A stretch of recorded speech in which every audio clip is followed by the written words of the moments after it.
Yun, install tayo ng ano ngayon, water heater na ang brand niya ay Stable Eltron. Alright, so meron siyang yan to, normal shower.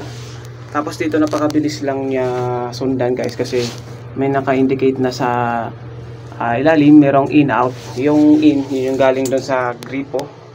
Tapos nilagyan natin dito ng switch dahil si nanay, ayan, kailangan safe na safe si nanay dito sa area niya. Ayan, pag inon mo yan guys, tapos pag inon natin tong shower, ayan, alright, blow na yan, kulay blow. So ibig sabihin yan, mainit na, automatic kasi yan.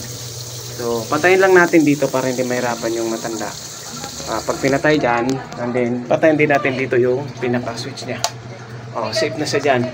Alright ba? Tama bang ginawa natin? So comment down below.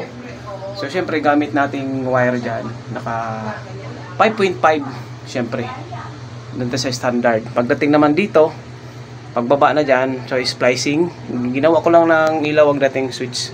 Iwas problema sa matanda. Ayaw yung disaksak kasi delikado daw. Ayan, ayos ba?